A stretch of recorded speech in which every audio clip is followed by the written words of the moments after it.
What is up, guys? Welcome back to another episode of the podcast. Today, we're here to talk about the most powerful attitude in the world. This is similar to how some of you might have heard about the most powerful negotiating tactic, which is the ability to walk away. The most powerful attitude that I've found that you can take in all areas of your life is a take it or leave it attitude. This applies to business, this applies to dating, this applies to any sort of negotiation that you might come across in your life. Really having a take it or leave it attitude is incredibly powerful because really you have all the power in that stance. You have the ability to make a logical and calculated decision that's best for you. You don't find yourself getting forced into a corner or forced into a decision that you didn't want to make. If you have a sort of take it or leave it attitude, what this really communicates to people is self-confidence.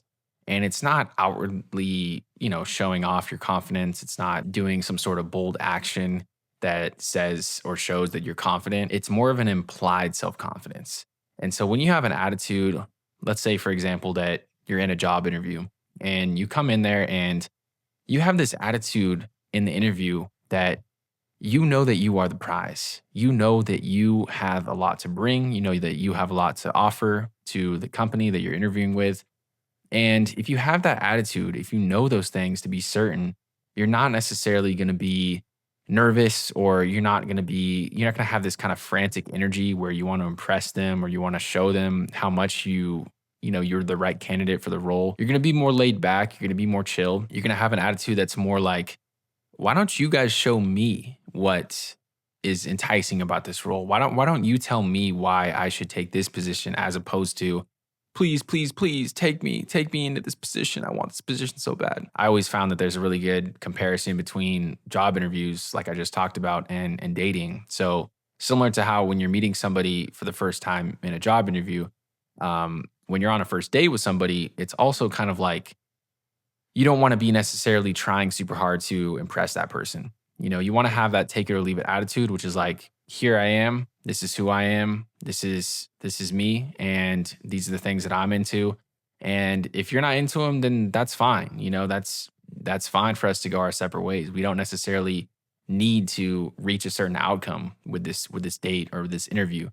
And you really just kind of detach from the outcome. You don't stress the end result.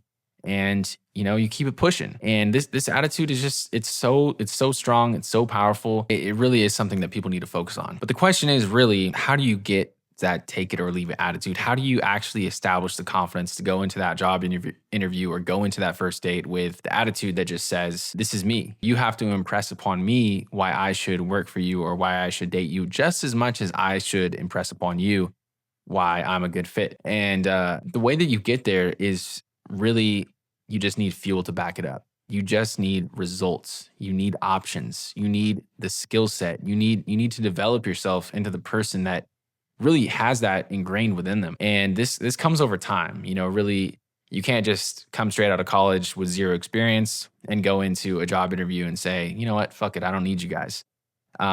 Really, it's just going to come over time. And as you start to build more experience, as you start to stack more and more wins and have more results that you can point to, this attitude naturally starts to develop, or at least I think it should. And some people, there's always going to be this kind of sense of inferiority or maybe a lack of self-confidence that is, it takes a little bit longer to address. But really, as long as you're focusing on the results, as long as you're taking stock of the results that you've generated, whether that's financial results for a company, whether that's fitness, things that you've achieved, whenever you've stuck to your commitments and you delivered, you put that in the W category, and you keep that with you. You hang on to that, you keep that in the back of your mind, and you know that you're the prize, going into any sort of situation where there's going to be some back and forth like that, where there's going to be a little bit of a negotiation. You know that you are ultimately in a better position, because if it doesn't pan out the way you want it, that's fine.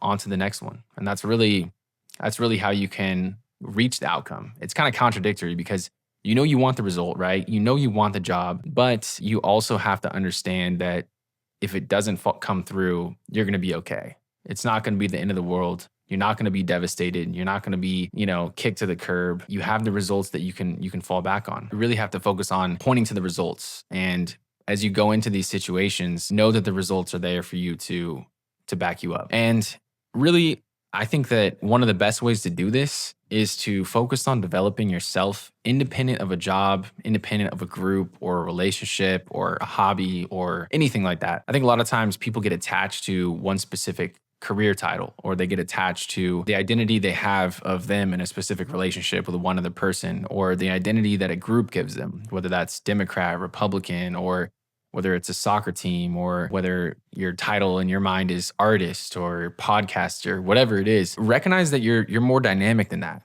Try and focus on developing yourself in all different areas of life. Try and move the needle forward in every single aspect of your life, so you're just a complete, well-rounded person. And when you come into these situations where there's that back and forth, and where you start feeling like, oh man, I need to prove myself again, know that you have those results. If you try to improve yourself in all those different areas and develop yourself independent of the job, independent of the group, independent of the relationship, you're going to be in a much better position. And this also applies to if something negative happens, like if an unforeseen circumstance happens, a breakup, loss of a job, you no longer can practice a hobby because you had an injury. If your entire identity was attached to that hobby or that relationship or that job, you're going to be down in the dumps. You're going to be shattered by that, because all of a sudden you feel like you have this identity crisis and you no longer know who you are. You no longer know what to identify with. And so it's really good to try and, realize that you are more than any of those things. You are more than your job. You're more than a hobby. You're a dynamic individual that has an incredible amount to contribute to society and to the world at large. You can really maximize so many different areas of your life. And that allows you to step into those positions, step into those conversations with a much better attitude. You're going to be more chill. You're going to be more laid back. You're going to realize that, you know what, I don't need this as bad as I thought I did, because I'm a complete person right here, right now.